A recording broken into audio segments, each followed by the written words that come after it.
Y ને homeopathy વાળા doctor માટે બહુ મુશ્કેલી થઈ જાય કે પૂછવું શું એ તો જવાબ દે નહીં. એની પાસે હિસ્ટ્રી શું હોય, તમે 20 વર્ષ પહેલા શું ખાતા હતા, શું કરતા હતા, એવું તો કઈ બાળકને પૂછે. મધરની હિસ્ટ્રીને પૂછ્યું છે, મેં મારા સિનિયરને પૂછ્યું છે, જુનાગઢમાં ડોક્ટર કેતન શાહ છે, મારા ગુરુ છે હોમિયોપેથી. એને મેં પૂછ્યું સાહેબ 5 મહિનાના બાળકનો હિસ્ટ્રી કેમ લેવી? મને કે એની હિસ્ટ્રી ના લેવાની હોય, મધરની હિસ્ટ્રી લેવાની. મેં મધરની હિસ્ટ્રી લીધી. મધરે એમ કીધું હું નાગર છું એટલે જ્ઞાતિના જતા એટલે કોઈ રેફરન્સ આપ્યો. ઇવન એમડી નાણાવટી હોમિયોપેથીમાં પેશન્ટ મોકલતા. એમડી નાણાવટી બહુ મોટા ફિઝિશિયન જુનાગઢના જે લોકો છે ને ખબર છે, એ વખતે ભગવાન ગણાતા અને એની પાસે એવું ઘણું શીખ્યું છે હોસ્પિટલમાં. તો એને મને કીધું કે આ એક પેશન્ટ છે તું જોઈ લે ને કે 5 મહિનાનું બાળક છે ને એન્ટી એપિલેપ્ટિક મેઝેટોમી ચાલુ. હવે એની માને મેં પૂછ્યું કે 9 મહિના દરમિયાન તમારી આ ગર્ભ સંસ્કાર ઉપરથી આપણે વાત ચાલે. તો એને મને કીધું કે પોરબંદરમાં મારા ફાધર મધર હતા એટલે આપણે નિયમ પ્રમાણે હું ત્યાં ગઈ હતી અને ત્યાં પોરબંદરમાં અમે જે મકાનમાં રહેતા હતા ને 40-50 વર્ષથી એ બિલ્ડર ખાલી કરાવતા કારણ કે ત્યાં થોડું રિકન્સ્ટ્રક્શન થતું અને અમારી પાસે એટલા પૈસા નતા. મારા ફાધર જે ગવર્મેન્ટ સર્વન્ટ હતા અને નાગરો પાસે પૈસા બહુ ઓછા હતા. નાગરો પાસે ધંધો ન હોય કંઈ ન એટલે એટલા તો પૈસા હોય જ નહીં મોટો બંગલો હોય છે. 40-50 વર્ષનું જૂનું મકાન એટલે બિલ્ડરે એવું કીધું એના ફાધરને કે તમે મકાન નહીં ખાલી કરો તો તમારી ઘરમાંથી બહાર ફેંકી દેશું. પોરબંદર તમે જાણો છો, તમને મારી નાખશું તમારા. એ આ મધર ત્યાં હતી પ્રેગ્નન્ટ, એને સતત ચિંતા થતી હતી. શી વોઝ જસ્ટ આસ્કિંગ કે હવે શું થશે, હવે શું થશે. અને એ જે છોકરો એમને એપિલેપ્સી થઈ ગઈ એના ગ્રાઉન્ડ ઉપર હોમિયોપેથીની એક દવા છે મેન્ટલ જે શોક હતો એના પુરાનો એચયુએ પ્લસ ગૂગલ પરફેક્ટ જ્યારે માટે એપિલેપ્સી મેં સિમ્પલી આપી દીધી અને આઈ ગોટ રિઝલ્ટ કે જે છોકરાને એપિલેપ્સી હતી ને એ પણ અત્યારે એન્જિનિયર છે.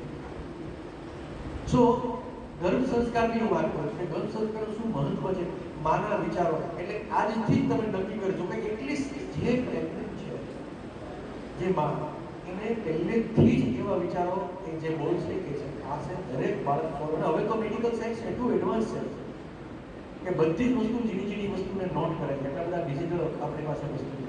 એટલે પહેલું બીજું નેક્સ્ટ છે તંદુરસ્ત સમાજ. જે લોકો હેલ્ધી છે એને શું કરવાનું છે? તમે મને કહો રાજકોટમાં એવી કેટલી હોસ્પિટલ છે કે જે બીમાર ન હોય ને એના માટે છે? કદાચ ખબર નહીં મને પણ કોઈ નહીં અમદાવાદમાં નથી, ગુજરાત. સર હું બીમાર નથી પણ હોસ્પિટલ આવ્યો છું ને હું બીમાર ન પડું એના માટે તમે મને શું કહેવું? એક પણ કન્સલ્ટન્ટ પાસે ટાઈમ નથી. એ જાણે છે, એ વિદ્વાન છે, એને ખબર છે, પણ એ પાસે ટાઈમ જ નથી કેમ કે બીમાર પેશન્ટની લાઈફ છે. તમને 3 દિવસે 5 દિવસે એપોઇન્ટમેન્ટ મળે. એક પણ દવાખાનું એવું છે કે જે હેલ્ધી લોકો માટે છે? ના ના, એ તો બીમાર માટે જોઈએ સાહેબ. દવાખાનું તો કોના માટે હોય? એવું નથી. ડોક્ટરની પહેલી ફરજ છે આપણે શીખવાડવાનું. Mission of the physician is restore to health the sick at the optimum level. દર્દીને દર્દ દૂર કરીને પીસફુલી આખી જિંદગી જીવે એ પહેલું ફિઝિશિયનનું મિશન છે. અને એ મારા મગજમાં ઘૂસી દીધું કે માણસ બીમાર પડવો જ ન જોઈએ. એટલે મેં એના કારણો શોધ્યા અને બધા લોકોને સામે ત્યારે ખબર પડી કે આપણે જીવનશૈલી બદલી નાખી છે. You change your life. હજી કંઈક અંશે ગામડાઓમાં જળવાય, કંઈક ગામડામાં આજે પડીકા આવી જાય. ભીખાજી, સુમાજી, એબીજી આ બધા આવે છે ને, અનેક જાતના પડીકાઓ છે, ફાસ્ટ ફૂડ છે, બધું ઘૂસી ગયું છે. હું જ્યારે નાનો હતો ત્યારે મને ખબર જ નથી પોર્ક પીઝા શું કહેવાય. અને હવે તો એવો ટ્રેન્ડ છે ખબર પેલું એક ફ્રૂટ લોકો પૈસાદાર લોકો ફ્રૂટ ખેલું રાક્ષસ શું નામ રાક્ષસ ફ્રૂટ ડ્રેગન ખવાય. અને બીજું કોડો ખાય. એવો કોડો આવા કાઢો બધું કોડો જ કરો. એવો કોડો જે ખાય એવા કોડા એવો કોડો. See not necessary. Indian fruits છે લોકલ, સિઝનલ અને ફ્રેશ ફ્રૂટ હોય કે શાકભાજી. જરૂર જ નથી કાજુની પણ જરૂર નથી, બદામની પણ જરૂર નથી, કઈ જરૂર નથી. મને પૂછો તમારા દાદાના દાદા શું હતા? કેટલા હેલ્ધી હતા? ખેતરમાં કામ કરતા હતા, બપોરે 2 વાગે તડકામાં. અત્યારે આપણું છોકરું 10 વાગે તડકામાં નથી જઈ. એવો કોડો ખવડાવો છો, ડ્રેગન ફ્રૂટ ખવડાવો છો, સવારે મારે તો શું સાહેબ એને ડ્રાય ફ્રૂટ ખવડાવીને જ મોકલવાનું. એટલા બધા બાળકોનું ધ્યાન રાખે છે, એનું પરિણામ બીમારી. એન્ડ લાસ્ટ વન ઇઝ જે બીમાર છે એના માટે શું કરવું, how to reverse the disease. You can maintain diabetes, maintain hypertension, management of hypertension, management of diabetes, management of cancer. Can it be reversed? Management ન થાય તો કરવું પડે, મારે પણ કરવું પડે. મારી લાઈફમાં પણ ઘણી બધી દવા કરી. મેં બહુ નાનપણમાં મારે હું મેડિકલ ભાષામાં વાત કરું તો પગનું એક રેક્ટસ છે, મસલ્સ છે, એનો પ્રોબ્લેમ હતો તો મારે ઓપરેટ કરાવવું પડ્યું. મને ખબર નથી, હું રીતનો તો ત્યારે તો કરાવવું પડે ઓપરેશન. એવું નથી કહેતો કે હું વિરોધ છું કોઈ ઓપરેશન નહીં. But Y it is necessary. A stage સુધી તમે પહોંચો છો ત્યારે યુ ચેન્જ યોર લાઈફ. એટલે ત્રણને બદલવું હશે તો શું કરવાનું એ આપણે જોઈ રહ્યા છીએ. ના, મેં તમને વાત કરી હતી કે ડેફિનેશન હું તમને હેલ્થની કહું એના કરતાં એલોપેથીના નિષ્ણાત ડોક્ટર BM હેગડે જે MD છે એ કહે છે. સાઉન્ડ છે એમાં?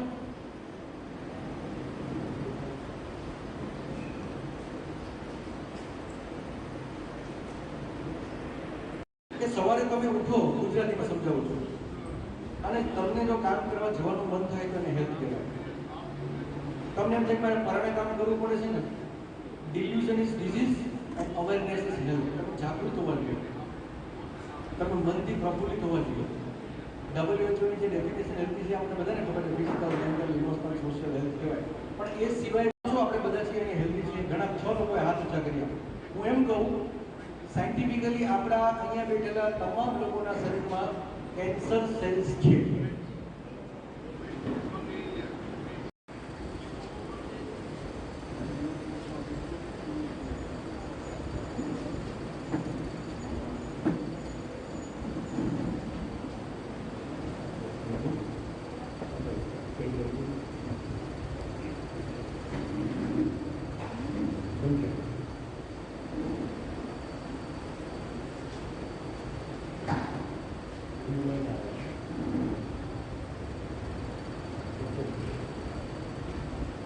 So technically it is possible. I will show you, but we will go ahead. Health માટે એવું છે કે અહીંયા બેઠેલા તમામ લોકોના શરીરમાં કેન્સર સેલ્સ છે, પણ ક્યારે આપણને કેન્સર થતું નથી, કારણ કે આપણા શરીરમાં એક ઓટોફેગિંગ મિકેનિઝમ ચાલુ હોય. જે 3 મહિનાનો આપણે ઉપવાસ કરીએ છીએ, જે રમઝાનમાં રોજા રહે છે, એ બધું that is not religious, that is scientific. આપણા શરીરમાંથી કચરો છે, ડેબ્રીઝ છે, ટોક્સિન્સ છે, બધા સેલ્સને આપણું બોડી ઓટોમેટિક રિમૂવ કરવાની કેપેસિટી ધરાવે છે, એન્ડ ધેટ ઇઝ ઓટોફેગિક. એટલે જાપાનના એક સાયન્ટિસ્ટને એવોર્ડ મળેલો છે, નોબેલ મળેલો છે. એ ખરેખર ઇન્ડિયન સાયન્સ છે. That is autophagic. હેલ્થની વ્યાખ્યા એવી છે કે તમે સવારે ઉઠોને કામ કરવાનું મન થાય તો એને હેલ્થ કહેવાય. બાકી આપણે બધા તમને લાગે કે હું અત્યારે હેલ્ધી છું, પણ એકચ્યુઅલમાં હું ના હોઈ શકું. અને ઘણા સ્ટ્રેસ હોય. હું અહીંયા બેઠો હું તો મને ચિંતા મારા ઘરની હોય, મારા જોબની હોય, તો that is not health.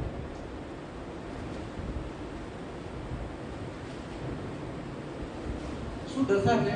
Happy health care ઇન્ડેક્સમાં આપણે ઇન્ડિયા, બાંગ્લાદેશ કરતા અને મ્યાનમાર કરતા આપણે પાછળ છે. We are not happy. We Indians are not happy compare to Sri Lanka, Bangladesh and Myanmar. આપણો સ્કોર છે 145. We are not happy. 60% of the world's heart disease patients are in India. 60% લોકો હૃદયના દર્દીઓ છે વિશ્વના ઇન્ડિયામાં. 60%. This is a statement on Google. You can just read it. Obesity. અમેરિકાને આપણે ધીમે ધીમે ફોલો કરીએ છીએ, અમેરિકાને પાછળ પાડી દેશું આપણે. એટલી ઓબેસિટીને શું દરેક માણસો જાડા થતા રહે. હવે વાત કરીએ કે મેં તમને થોડાક સમય પહેલા વાત કરી હતી કે નાઉ the people are producing scientific proof કે પહેલા બ્લડ પ્રેશર કેટલું નોર્મલ હતું. 120 ને 80 હતું એ નોર્મલ ગણાતું હતું. પછી પહેલા 160 અને 110 નોર્મલ ગણાતું, પછી 140 અને 90 નોર્મલ. આ બધું પેપર ઉપર છે. આ બધા મેં કટિંગ્સ લીધા છે. 120 ને 80 અત્યારે નોર્મલ ગણાય છે. હવે તમે વિચાર કરો કે 160 અને 100 નોર્મલ હોય તો કોઈ બ્લડ પ્રેશરની દવા લે? કોઈ ન લે. 120 કરી નાખીએ એટલે 60 થી 20 વચ્ચેવાળા બધાને હાઇપરટેન્શનની ગોળી જરૂર પડે. You C, you can understand કે દવા હાઇપરટેન્શનની દવાની કંપનીઓને કેવડો મોટો યુઝ ફાયદો છે. And it is written here. I am not saying. the goal of maintaining a blood pressure at near 140/80, now it is 150/75. આ normal case છે. આનાથી વધારે તો તમારે દવા લેવી પડે. Is based on drug company hype, not science. These numbers are designed to sell drugs by converting healthy people into patients. If high blood pressure were dangerous, then lowering it with hypertension drugs would increase lifespan. Yet, clinical trials involving hypertension medication shows no increase in lifespan among users when compared to users. આ ક્યાં કીધું છે? અહીંયા કીધું છે. This is website.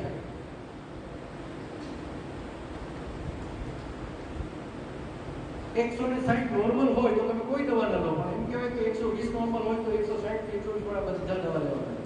That is what આવું બધું જ છે. બધી જ ડિઝીઝમાં આવું છે. કોલેસ્ટ્રોલ 300 નોર્મલ કહેવાનું હતું. જે જૂના ડોક્ટર છે એન્શિયન્ટ જે લોકો પ્રેક્ટિસ કરતા હતા એને ખબર હોય કે 300 સુધી વાંધો નહીં, પછી કે 240 સુધી વાંધો, પછી કે 200 વધી ગયું છે, 200 કરતાં વધારે કોલેસ્ટ્રોલ તો ઇમિડિયેટલી કોલેસ્ટ્રોલ લેવા જાવ. અને 2018માં તો યુએસએ મેં ઓલરેડી ડિક્લેર કરી દીધું કે કોલેસ્ટ્રોલ માટેની દવા ફિઝિશિયનના કન્સલ્ટિંગ વગર લેવાય જ નહીં.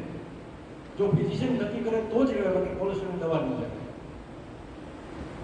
ડાયાબિટીસ 200 નોર્મલ શુગર હતી, 140, 120 અને 100 થી વધારે ફાસ્ટિંગ થાય એટલે કે now you are pre diabetic. પહેલા શું કહેતા કે ડાયાબિટીસ વાળાને દવા લેવાની, શુગર વધારે હોય. હવે શું થયું? પ્રી ડાયાબિટીક તો દવા ચાલુ કરે. પ્રી ડાયાબિટીક એટલે તમે આમ ઊભા છો ડાયાબિટીસ થવાનું, એટલે પ્રી ડાયાબિટીક. અને ડાયાબિટીસ શેની બીમારી છે? શેની બીમારી છે ડાયાબિટીસ?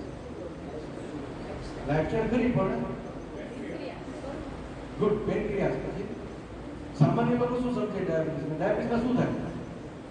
શુગર વધી જાય. It is a disease of sugar, but it is lie. It is not a disease of sugar, it is a disease of insulin. Yes. Yes. You are not able to understand? Okay. તમને સંભળાતું નથી એવું છે ને? તો એવું હોય તો વચ્ચે ખુરશી અહીં બધા લઈ લેવું છે. ભલે ચાલવાની જગ્યા થોડી આગળ જગ્યા છે ખાલી. આગળ ખાલી છે.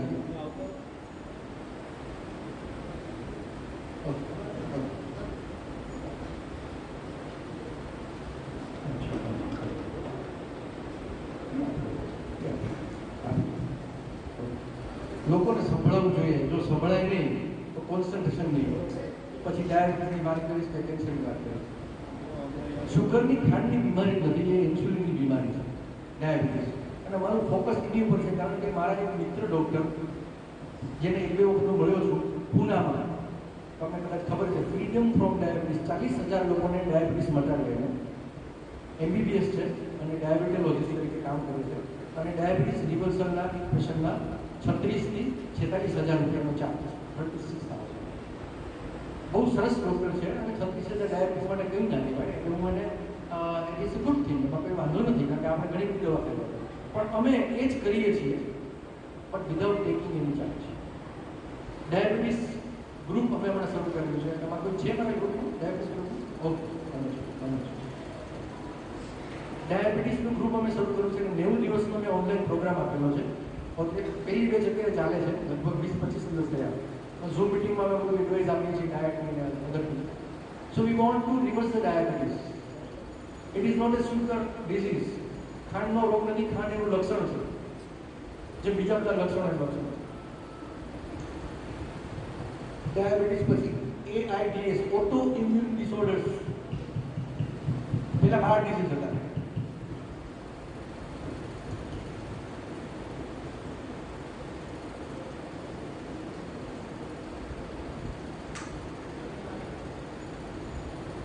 હેલો હેલો સંભળાય? હેલો, એમાં ઓડિબલ ના સંભળાય તમને છેલ્લે? નહીં ને આમાં કે પહેલામાં? આમાં સંભળાય વધારે?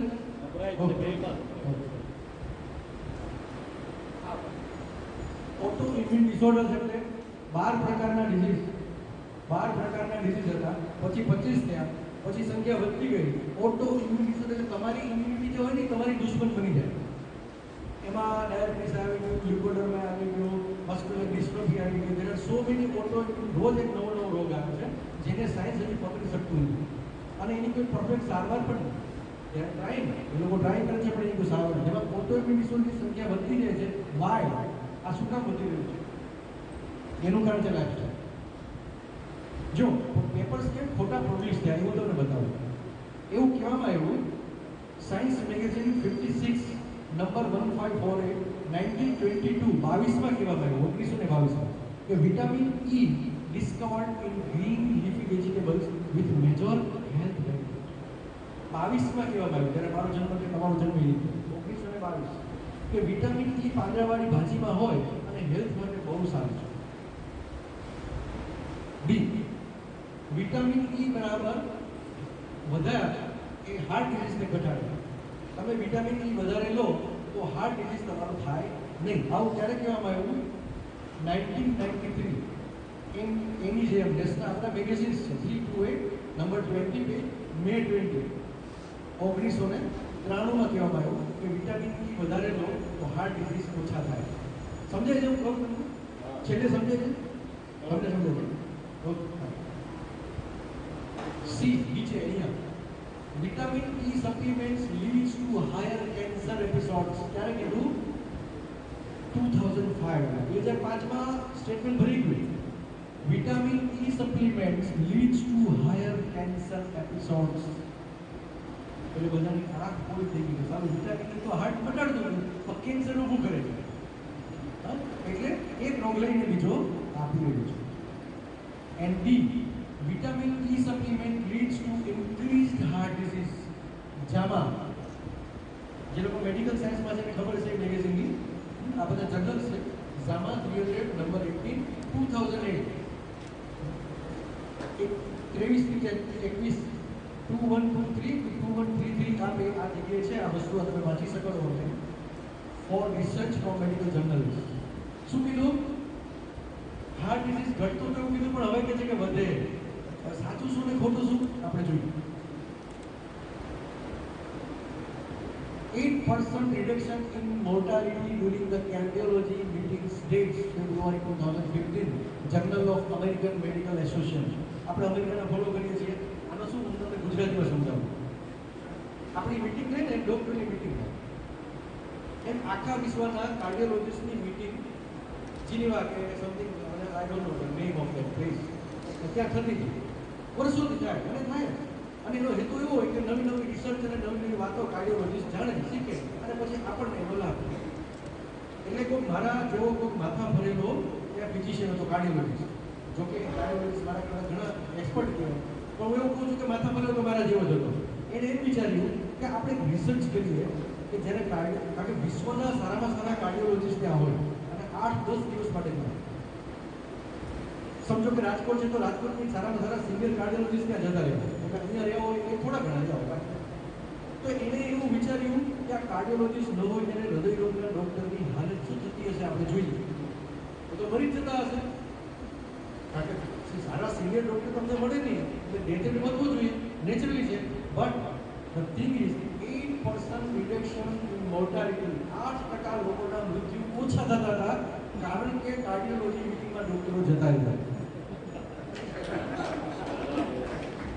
સમજાય છે વાત?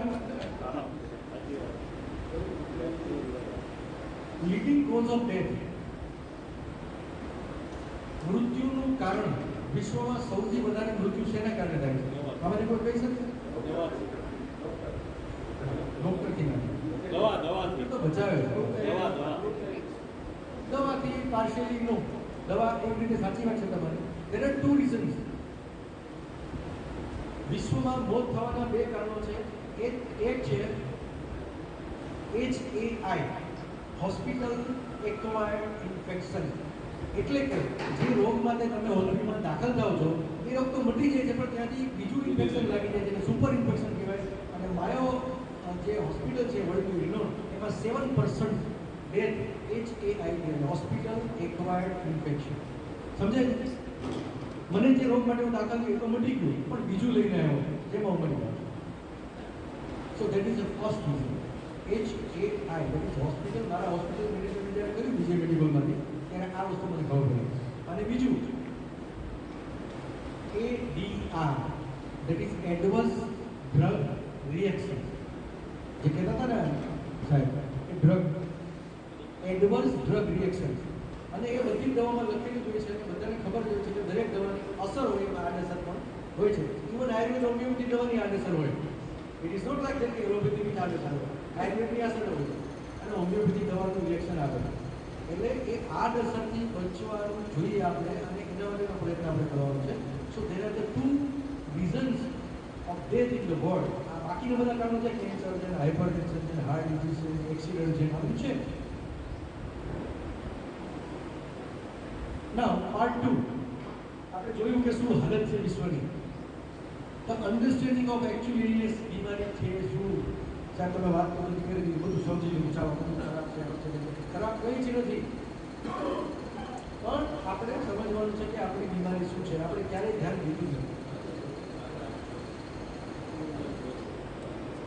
3T, threats, toxins and thoughts, 3 reasons of illness. અહીંયા તમને વૃક્ષ દેખાય છે. Branches, trunk and root. આપણે સારવાર ક્યાં કરીએ છીએ? અહીંયા કરીએ છીએ. ડાયાબિટીસ, પાંદડું કાપી નાખીએ. રૂમેટિઝમ, આપણે દવા આપી દીધી. લીવરની દવા આપી દીધી. કિડનીની દવા આપી દીધી. પણ અહીંયા આપણે ક્યારેય સારવાર કરી નથી. Root cause, we have not find the root cause of the disease.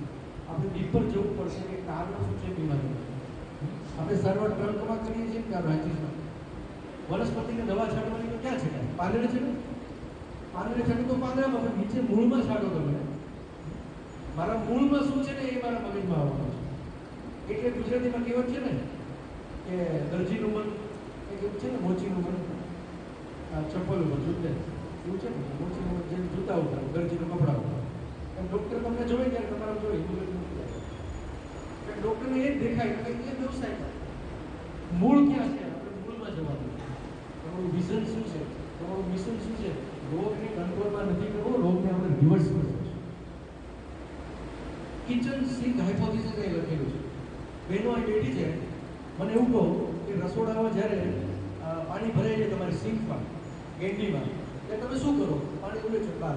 પાણી એટલે આજે તમે કર્યું કાલે પાછું ભરાય, તો તમે શું કરો? ભાઈ હવે આમાં પ્રોબ્લેમ નથી, નીચેની પાઇપમાં કચરો છે, તો તમે પાઇપ કાઢીને સાફ કરો ને. Kitchen sink hypothesis, lot of non accumulation, કચરો જમા થયો છે નીચે, કાઢશો તો જ પાણી નહીં ભરાય.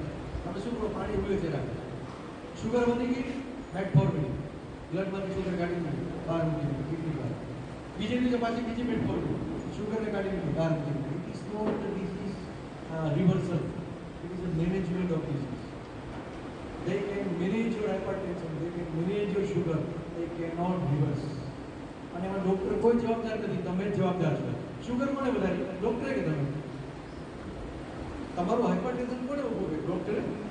ડૉક્ટર તો બિચારો તમારી સારવાર કરે છે. You are the responsible. What you are doing, what you are eating and how you are living, it is the cause of the disease. રોગનું કારણ તમે પોતે જ છો. તમારા ઘરમાં પાણીની ટાંકી હશે બધાને, ફ્લેટમાં કે તમારા બંગલામાં, કે પાણીની ટાંકી છલકાય ત્યારે ખબર પડે કે ઓહો પાણી ભરાય. તો ભરાતી હોય તો ક્યારથી? 2 કલાક, 3 કલાક, 6 કલાક. આપણા શરીરમાં રોગ પેદા થતો હોય વર્ષોથી, પણ અચાનક શુગર આવી જાય, અચાનક હાઇપરટેન્શન થઈ જાય. સો વી આર ધ રિસ્પોન્સિબલ. ત્રીજું છે ફ્લાઇટ એન્ડ ફાઇટ રિસ્પોન્સ. આ બહુ સમજવાની જરૂર છે. છેલ્લે સમજે બરાબર સંભળે છેલ્લે last. Have you any question about this? વચ્ચે વચ્ચે આપણે પૂછતા જઈએ એટલે આપણે મૂકી ના જઈએ. ટાઈમ ત્યારે મને કહી દેજો. ઓકે, મજા આવે છે સાંભળવાની કે આપણે લઈ દેવા? We are going good? Are you okay with the content? Okay. Flight and fight response બહુ મહત્વનું છે. આ સમજો બરાબર. જંગલમાં આપણે રહેતા હતા, આપણે બધા આદિવાસીઓ હતા, હજારો વર્ષ પહેલા જંગલમાં રહેતા હતા. હાથી, ઘોડા, સિંહ બધાની જાણે. હાથી, ઘોડા, સિંહ શું ખાતા હતા? એનો જ ખોરાક કરતા હતા. ઘોડો ઘાસ ખાય, હાથી પાંદડા ખાય, સિંહ મારણ કરીને ખાય. આજે જંગલમાં છે કે નહીં? એ શું ખાય? એ જ ખાય, બીજું કંઈ ખાતા નથી. જંગલમાંથી માણસ નીકળીને સિવિલાઇઝેશનમાં આવી ગયો છે અને આપણે ખોરાક બદલી નાખીએ. You change your diet, number 1. અને એટલે અમારા ધર્મેશભાઈ ઘણીવાર કથા અને બહુ તત્વજ્ઞાની છે બોલતા હોય, પત્રમ પુષ્પમ ફલમ તોયમ. આપણે કેમ કરે? પત્રમ પુષ્પમ ફલમ તોયમ. પત્રમ એટલે પાદળ, પુષ્પમ એટલે પુષ્પ, ફલમ એટલે ફળ, તોયમ એટલે પાણી. આ 4 વસ્તુ ભગવાનને દઈએ એટલે માણસ એ જ ખાય. પાંદડા ખાય, ફ્રૂટ ખાય. 10% આદિવાસી લોકો મટન ખાતા હતા, બાકી બધા જનરલી પાંદડા ખાતા હતા. અને એને શું થતું હતું, 6-8 મહિને એકવાર સિંહ સામો આવે, દીપડો આવે, ત્યારે એની પાસે શું રસ્તો હોય? આઈધર ફાઇટ ઓર ફ્લાઇટ, લડો અથવા ભાગી જાઓ. એમ જ થાય ને, તમારી સામે સિંહ આવે તો શું થાય? પણ બંને કામ કરવું હોય તો તમારે શું જોઈએ? એડ્રીનાલિન રસ. તમારા શરીરમાં શુગર જોઈએ, શુગર એકદમ જબરદસ્ત બ્લડમાં જોઈએ. બ્લડમાં કેટલી શુગર હોય? 5 ગ્રામ. 5 grams each moment of the time. આપણા બ્લડમાં ફરતી શુગર 5 ગ્રામ, એટલે કે 1 ચમચી હોય. પણ એનો રસ જોઈએ, એડ્રીનાલિન રસ જોઈએ, એટલે આપણે ભાગી શકીએ, એનર્જી જોઈએ આપણે. એટલે આદિવાસી શું કરતો? સિંહ સામો આવે ને ભાગે, ઝાડ ઉપર ચડી જાય. અને ઝાડ ઉપર ન ચડી શકતો, જે આના હાથમાં ભાલો હોય, લડે. પણ બંને કિસ્સામાં એડ્રીનાલિન 6 મહિને વર્ષે થતું, દેટ ઇઝ એડ્રીનાલિન રસ. આજે શું પરિસ્થિતિ છે જંગલમાંથી બહાર કાઢે છે? હવે તો દીકરો નથી, હવે તો વાઘ નથી, હવે તો કઈ એવું છે જ નહીં. કેમ? તમારી પત્ની નથી, તમારા પતિ નથી, તમારા બોસ નથી, એ તમારા માટે સિંહવાદ છે. દિવસમાં 5 વખત એડ્રીનાલિન રસ થાય છે. 6 મહિને એકવાર થતો ને, એ દિવસમાં 6 વાર થાય. કસ્ટમર સાથે ઝઘડો થાય, બસમાં ડ્રાઈવર સાથે ઝઘડો થાય. ઘણાનો દીકરો માથા ભારે હોય, ઘણાની પત્ની માથા ભારે હોય ને, કે ના હોય? હોય, સમાજમાં જોઈએ છે, બીકોઝ વી નો ધેટ. અને એને કારણે કોન્સ્ટન્ટ અને કન્ટિન્યુઅસ એડ્રીનાલિન રસ થાય છે. અને એનું શું પરિણામ છે? આપણી ઇમ્યુનિટી હર્ટ થાય છે. આપણા શરીરમાં બાકીની સિસ્ટમ છે ને બધી બંધ થઈ જાય. And that is the reason of the disease. Fight or flight response. 3 revolution થયા. ગ્રીન રિવોલ્યુશન, હરિત ક્રાંતિ. હમણાં એગ્રીકલ્ચરના નિષ્ણાત બેટા જે કહેતા હતા, ઘઉંની વાત કરી એટલે કે આપણે ઘઉં ખાતા જ બધા હતા. આપણે બાજરો ખાતા હતા, આપણે જુવાર ખાતા હતા, આપણે નાગલી ખાતા હતા, અને આપણે ઘઉં ભરાયા.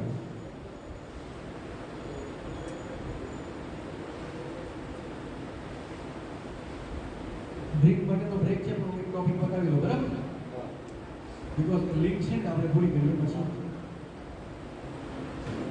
પહેલા થઈ હરિત ક્રાંતિ, ગ્રીન, પછીથી સફેદ ક્રાંતિ, દૂધની ક્રાંતિ, અને ત્રીજી ઇન્ડસ્ટ્રીયલ રિવોલ્યુશન. આ 3 ક્રાંતિ આપણે લાભ નથી કર્યો, આપણે ગેરલાભ કર્યો છે, ઘણો બધો ગેરલાભ કર્યો. અને ચોથી ક્રાંતિ આવી રહી છે, દેટ ઇઝ પિંક રિવોલ્યુશન, મટનની ક્રાંતિ, માંસની ક્રાંતિ. આખા વિશ્વને માંસ ખવડાવવું છે, એ ક્રાંતિ ચાલી રહી છે. એના ગંભીર પરિણામો છે. સમયનો અભાવ, હું તમને એની વાત નહીં કરું કે what is that pink revolution. But the main reason of the disease, મેં તમને કીધું હતું ને 3 કારણો છે. પછી ડાયાબિટીસ હોય, બ્લડ પ્રેશર હોય, થાઇરોઇડ હોય, ઓટોઇમ્યુન ડિસઓર્ડર્સ હોય, શરદી હોય, કોરોના હોય, ઇમ્યુનિટીનો ડિસ્ટર્બન્સ હોય, હેર ફોલિંગ હોય, પીસીઓડી હોય, મેનોપોઝ હોય, whatever the disease, the 3 reasons of disease. Glucose imbalance number 1, ખાંડનું સપ્રમાણ, હોર્મોનલ ઇમ્બેલેન્સ, હોર્મોન્સનું ઇમ્બેલેન્સ. આજકાલ બધા ડોક્ટરો કહે છે કે તમને હોર્મોનલ ઇમ્બેલેન્સ છે. અને ત્રીજું માઇક્રોબાયોટા. આ બહુ ઇન્ટરેસ્ટિંગ. આ ઘણા બધાને ખબર છે ને ઘણા બધાને ખબર નથી. ડોક્ટરને બધાને ખબર જ હોય, પણ નોન મેડિકલ માણસોને ખબર નથી. What is માઇક્રોબાયોટા? માઇક્રોબાયોટા એટલે ગુજરાતીમાં પેટના જીવડા. પેટમાં જીવડા હોય, પણ જે આપણે નાનપણમાં કૃમિ થતા એની વાત નથી કરતો. આંતરડાની અંદર ફ્રેન્ડલી બેક્ટેરિયા હોય, જે આપણા ફ્રેન્ડ હોય, અને આપણે ચયાપચયની પ્રક્રિયામાં અને બીજી ઘણી પ્રક્રિયાઓમાં મદદ કરવી છે. It is said to B the second brain. અહીંયા આપણું બીજું બ્રેન છે. કેટલું વજન હોય માઇક્રોબાયોટાનું આપણા શરીરમાં? 1.4 kg. 1.4 કિલો માઇક્રોબાયોટા હોય. અને આપણે જીવડાઓના બનેલા છે. આપણા બ્રેનનું વેટ કેટલું હોય? એ પણ 1.4 કિલો. અહીંયા પણ 1.4, અહીંયા પણ 1.4. એટલે this is first brain, this is our second brain. આપણું બીજું મગજ છે, અને એ એન્ડોક્રાઇનને સંચાલિત કરે. અને એન્ડોક્રાઇનને સંચાલિત કરે એટલે ગ્લુકોઝને સંચાલિત કરે. હવે આપણે આ ત્રણેયને બેલેન્સ કરવા છે, એ આપણે નેક્સ્ટ સેશનમાં વાત કરવાના છીએ. તો these are the main cause of. એ તમને થોડી વાર પહેલા વાત કરી હતી કે હું જેને ફોલો કરી રહ્યો છું. Doctor Vishwaroop, doctor PM Hegde, MD cardiologist, Chauhan સાહેબ જે પણ મારા એક ગુરુ છે, આ છે ડાયાબિટોલોજિસ્ટ, MBBS છે અને બહુ સારું ડાયાબિટીસ પર કામ કરે છે. આ વોટર થેરાપી, વોટર મેમરી પર કામ કરે છે USA અત્યારે નથી.